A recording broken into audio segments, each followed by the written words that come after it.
Teoría general de sistemas, elementos de un sistema. Presenta Córdoba Espino Joao Rafael, marzo de 2012.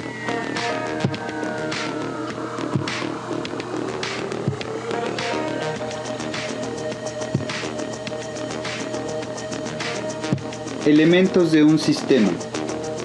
En general, las principales características de un sistema abierto son su corriente de entrada, su proceso de conversión, su corriente de salida y, como elemento de control, la comunicación de retroalimentación.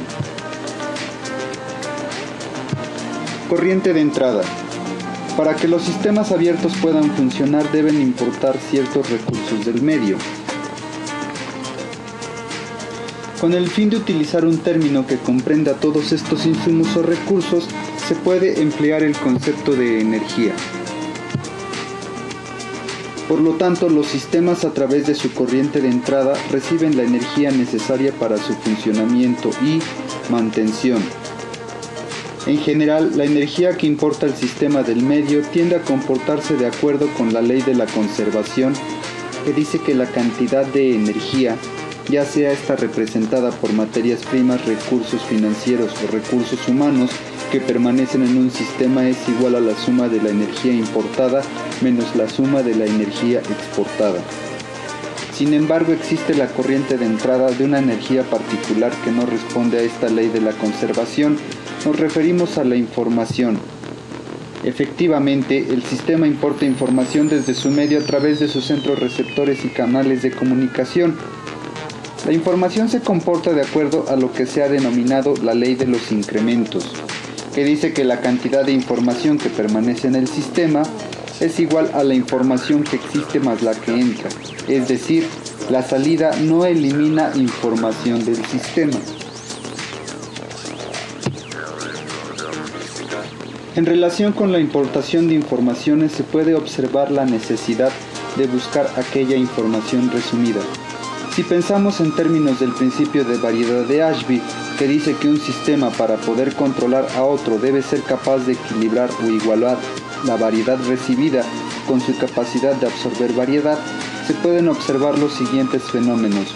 Número 1, que la variedad del medio, es decir, el número de estados que puede alcanzar el sistema es prácticamente infinito, mientras que la posibilidad de captación de variedad del sistema es limitado y en general bastante reducido.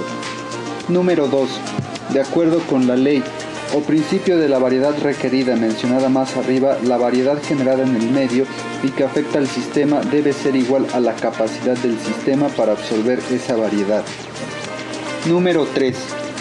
Esto es imposible a menos que el sistema posea formas o medios de emplear mecanismos de reducción de la variedad del medio. Mediante esa reducción de variedad, el sistema disminuye el número de informaciones del medio y es capaz de tender a igualar la variedad que recibe a través de sus corrientes de entrada con la capacidad de observación de variedad del sistema.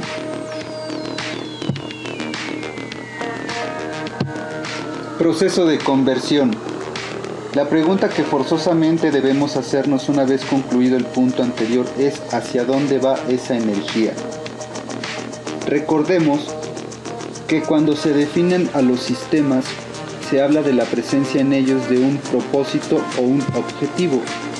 En efecto, todo sistema realiza alguna función. Así, la energía que importan los sistemas sirve para mover y hacer actuar sus mecanismos particulares con el fin de alcanzar los objetivos para los cuales fueron diseñados, ya sea por el hombre o la naturaleza.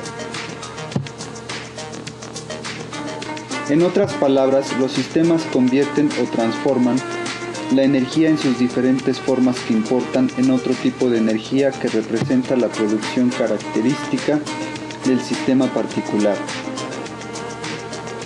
Todo sistema puede ser dividido en subsistemas y que estos a su vez poseen las mismas características de un sistema. A esto se le llama el principio de recursividad. Desde este punto de vista y al considerar el sistema total, existen diferentes procesos o funciones de conversión, siendo algunas principales en relación al producto final y otras accesorias o de servicio para que puedan operar esos subsistemas principales, aunque no por eso menos importantes y en algunos casos vitales.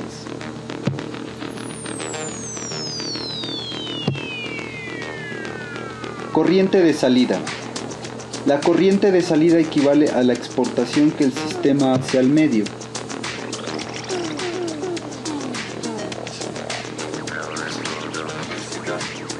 Generalmente no existe una sino varias corrientes de salidas. En general se pueden dividir estas corrientes de salida como positivas y negativas para el medio y entorno, entendiéndose aquí por medio todos aquellos otros sistemas o suprasistemas que utilizan de una forma u otra la energía que exporta ese sistema.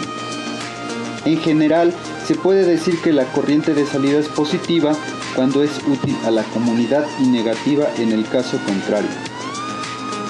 La relación que existe entre la corriente de salida positiva y la negativa determinará en última instancia la supervivencia misma del sistema. Cuando en un sistema particular la corriente de salida positiva es muy superior a la corriente de salida negativa, es probable que ese sistema cuente con la legalización de su existencia. Podemos entonces hablar de sistemas viables, como aquel que sobrevive, es decir, que es legalizado por el medio y se adapta a él y a sus exigencias, de modo que con su exportación de corrientes positivas de salida al medio está en condiciones de adquirir en ese mismo medio sus corrientes de entrada. Sin embargo, el concepto de viabilidad es más amplio. Stafford Beer define a un sistema viable como aquel que es capaz de adaptarse a las variaciones de un medio en cambio. Para que esto pueda ocurrir, el sistema debe poseer tres características básicas. Inciso A. Ser capaz de autoorganizarse. Mantener una estructura permanente y modificarla de acuerdo a las exigencias. Inciso B. Ser capaz de autocontrolarse, es decir, mantener sus principales variables dentro de ciertos límites que forman un área de normalidad. Y finalmente, inciso C. Poseer un cierto grado de autonomía, es decir, poseer un suficiente nivel de libertad determinado por sus recursos para mantener esas variables dentro de su área de normalidad. La comunicación de retroalimentación.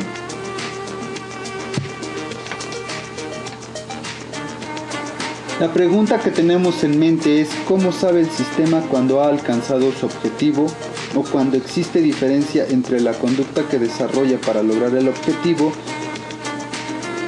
La comunicación de retroalimentación es la información que indica cómo lo está haciendo el sistema en la búsqueda de su objetivo y que es introducido nuevamente al sistema con el fin de que se lleven a cabo las correcciones necesarias para lograr su objetivo. Desde este punto de vista, es un mecanismo de control que posee el sistema para asegurar el logro de su meta.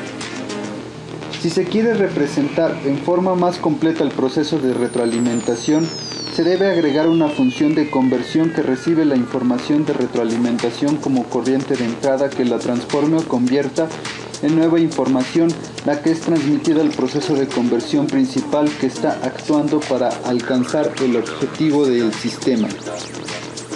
Nótese que la comunicación de retroalimentación no solo puede provenir de la corriente de salida del sistema, sino de cualquier otra corriente de salida que se estime necesario controlar.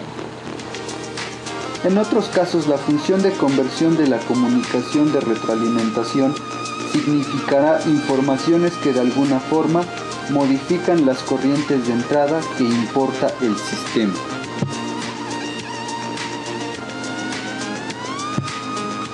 Por su atención, gracias.